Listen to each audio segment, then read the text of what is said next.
रात की तारीकी गैर मामूली हद तक गहरी थी।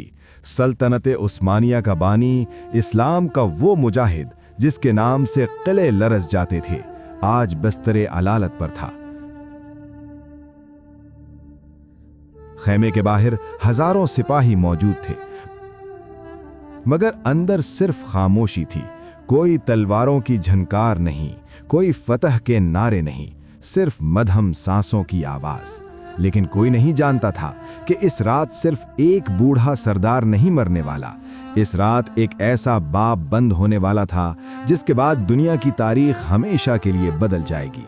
और हैरत की बात यह है, अपने आखिरी लम्हात में हजरत उस्मान गाजी ने जो फरमाया, वो अल्फाज सुनने वाले हमेशा के लिए बदल गए। कहा जाता है, वफात से चंद लम्हे पहले उन्होंने सिर्फ एक शख्स को बुलाया, अपने बेटे और खान गाजी को।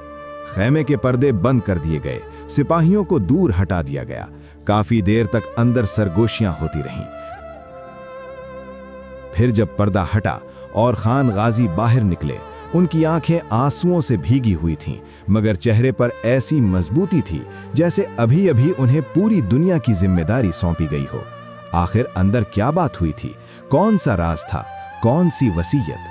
आज हम उस मुकद्दस और तारीखी रात की मुकम्मल दास्तान सुनेंगे।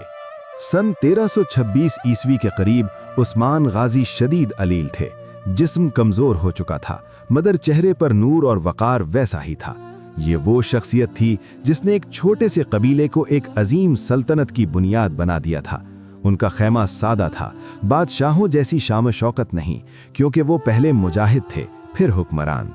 खैमे के बाहर सिपाही इस्लाम बुरसा के किले का मुहासरा किए हुए थे। ये शहर उस्मान गाजी का ख्वाब था।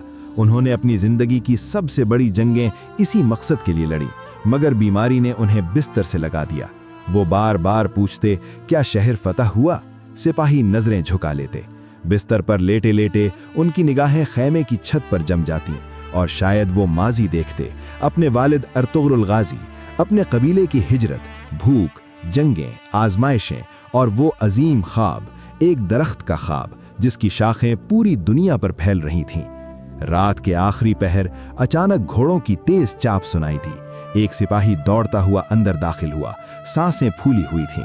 वो घुटनों के बल गिर पड़ा। मेरे सुल्तान, अल्लाह ने फतह अता फरमा दी, बुरसा फतह हो गया है। चंद लम्हों के लिए वक्त जैसे रुक गया। उस्मान गाजी की बंद आंखों से आंसू बह निकले। लबों पर सिर्फ एक लफ्ज आया, अल्हम्दुलिल्लाह। उन्होंने कमजोर आवाज में फरमाया, और खान को बुलाओ। जब और खान गाजी अंदर आए तो फौरन बाप के कदमों में बैठ गए। खैमे में सिर्फ बाप और बेटा थे और तारीख खामोश खड़ी थी। उस्मान गाजी ने कांपते हाथ से अपने बेटे का हाथ थामा। निहायत धीमी मगर पुरवकार आवाज में फरमाया, बेटा, हमने जमीनें नहीं, दिल जीते हैं।